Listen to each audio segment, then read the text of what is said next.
हमारे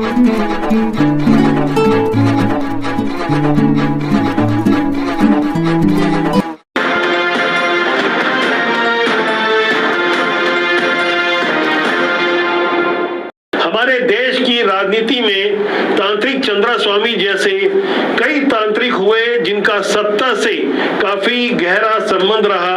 ऐसे ही हालात छत्तीसगढ़ में भी रहे, जहां भूपेश बघेल के मुख्यमंत्री रहते उनके बेहद करीबी तांत्रिक के श्रीवास्तव की अरबों रुपए की ठगी के मामले में रायपुर की तेली बांधा पुलिस ने चार्जशीट प्रस्तुत कर दी है, जिसमें बताया गया है कि ये कथित तांत्रिक जो भूपेश बघेल के लिए तंत्र मंत्र की व्यवस्था करवाया करता था, इसके और इसके बेटे कंचन 441 करोड़ का ट्रांजैक्शन हुआ है और काफी बड़ी मात्रा में यह रकम चीन और ऑस्ट्रेलिया में इन्वेस्ट की गई है। लेकिन अफसोस की बात यह है कि इस चार्जशीट में भूपेश बघेल वाले संबंधों को नहीं बताया गया है, क्योंकि कानून को मजबूत सबूत चाहिए, लिखा पढ़ी चाहिए।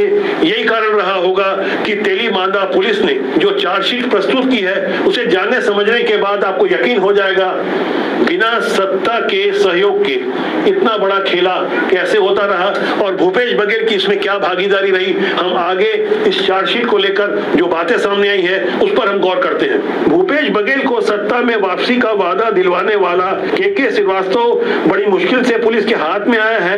के श्रीवास्तव उसके बेटे कंचन के बैंक खातों में जो 441 करोड़ का लेन देन का रिकॉर्ड मिला है, दोनों के मोबाइल की फॉरेंसिक जांच से पता चला कि इन्होंने ऑनलाइन सट्टा ऐप महादेव बुक से जुड़ी मेस्ट्री जी कंपनी में भी काफी तगड़ा निवेश किया है। तेली बांधा पुलिस की चार्जशीट के अनुसार 64 साल का तांत्रिक के श्रीवास्तव कई बड़े बड़े नेताओं से जुड़ा था। यही कारण रहा कि उसने नोएडा की रावत एसोसिएट कंपनी के मालिक अर्जुन सिंह को विश्वास में लिया, उसे स्मार्ट सिटी में 500 करोड़ के ठेके को दिलवाने का झांसा दिया।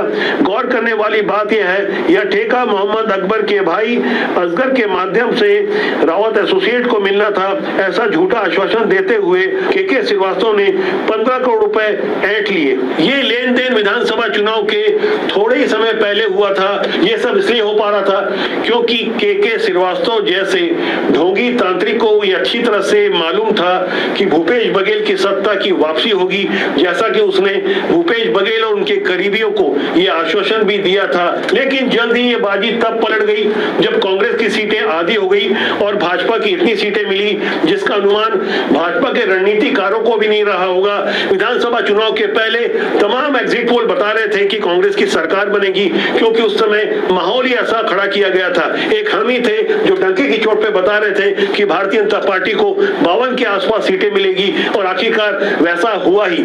अब बारी के श्रीवास्तव के भागने की थी, सो वो फरार हो गया। बड़ी मुश्किल से भागता फिर रहा था, मोबाइल सिम बदल रहा था, मोबाइल फोन बदल रहा था। भोपाल से 24 जून को किसी तरह पकड़ाया, लेकिन उसके भागने की कहानी भी बड़ी दिलचस्प थी। रायपुर के आशीष शिंदे ने उसे भगाने में अहम भूमिका निभाई। उसी ने अपनी जेम्स बॉन्ड नंबर वाली कार CG04PP 0007 ने के श्रीवास्तव को छिपाकर नागपुर ले गया।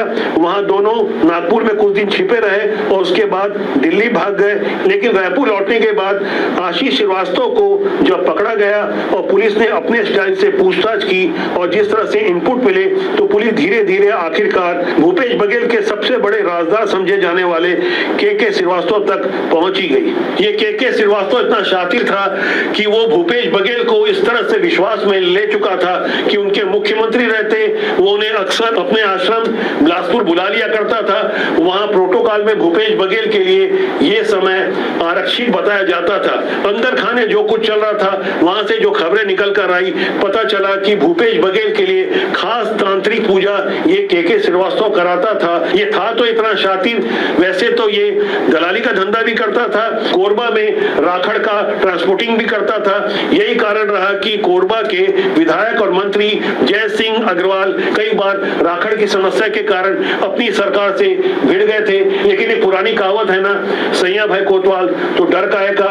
के श्रीवास्तव बड़ी बड़ी रकम के लिए अब्बास अली नामक व्यक्ति का उपयोग करता था, साथ ही कुछ और उसके गुर्गे थे, उनके अकाउंट में पैसे डलवाता था। तेलीबांधा पुलिस ने जो चार्जशीट प्रस्तुत की है उसमें साफ तौर पर बताया गया है कि ऐसे बेनामी लेन देन के लिए ICICI bank, Yes bank, IDFC bank, HDFC bank, IndusInd bank, Kotak Mahindra जैसे प्राइवेट बैंकों के अलावा PNB, bank of Baroda, SBI, Canara bank और एक्सिस बैंक से भी लेन देन किया गया। उनके रिकॉर्ड को जब खंगाला गया तो काफी हैरान करने वाली जानकारी सामने आई। साफ तौर पर पता चला विधानसभा चुनाव के पहले 10 से 17 जुलाई 2023 के बीच के श्रीवास्तव के बेटे कंचन और उस तांत्रिक के अकाउंट में 15 करोड़ डलवाने का जो दावा किया गया, दरअसल वो अकाउंट नंबर जो आपकी स्क्रीन में आपको नजर आ रहे होंगे, इनमें से 3 खाते बिलासपुर के अब्बास अली के नाम पर थे जो के श्रीवास्तव के लिए काम करता था। चूंकि पुलिस की चार्जशीट में महादेव सट्टा का भी अब नाम आ चुका है, एक बड़ा खुलासा किया है रायपुर की तेलीबांधा पुलिस ने। यह गौर करने वाली बात यह भी है कि बीते 26 मार्च 2025 को भूपेश बघेल के घर पर सीबीआई ने महादेव सट्टा वाले मामले में छापेमारी की थी, क्योंकि भूपेश बघेल एफआईआर में नंबर 6 में नामजद आरोपी है। उनके विरुद्ध एक नहीं 2 बार एफआईआर महादेव सट्टा वाले मामले में जुड़ी हुई है। ऐसे में आप मान के चलिए कि आने वाले दिनों में इस मामले में अब सीबीआई की भी एंट्री होगी, ईडी की भी होगी, क्योंकि मामला धन शोधन निवारण अधिनियम से जुड़ा हुआ है। सीबीआई और ईडी की एंट्री होने के बाद हो सकता है राजनीतिक बयानबाजियां हो, ये बताया जाए कि हमें परेशान किया जा रहा है, लेकिन जो सबूत चीख चीख कर कह रहे हैं उससे भी तो इनकार नहीं किया जा सकता। अदालत को सबूत चाहिए, लेकिन नेता चाहते हैं कि उनके विरुद्ध वैसी कार्रवाई ना हो जैसा कि उनकी पोल खुल जाए, उनके लिए माहौल अनुकूल ना रहे। गौर करने वाली बात यह है कि आज पुलिस के रिकॉर्ड में कंचन जो के श्रीवास्तव तांत्रिक जो कथित तांत्रिक है उसका बेटा है, वो फरार है, लेकिन वास्तव में वो फरार नहीं है बल्कि खुलेआम छुट्टा घूम रहा है। इस कंचन के बारे में जो हमें जानकारी मिली है वो यह है कि कंचन के अलावा अब्बास अली को रायपुर और बिलासपुर में कई बार देखा गया है। ऐसा भी नहीं कि पुलिस ने उसे हिरासत में नहीं लिया था, उसे प्रधानमंत्री नरेंद्र मोदी के निर्वाचन क्षेत्र वाराणसी से गिरफ्तार किया गया था, लेकिन पूछताछ के बाद अज्ञात कारणों से उसे छोड़ दिया गया और रिकॉर्ड में वो फरार है।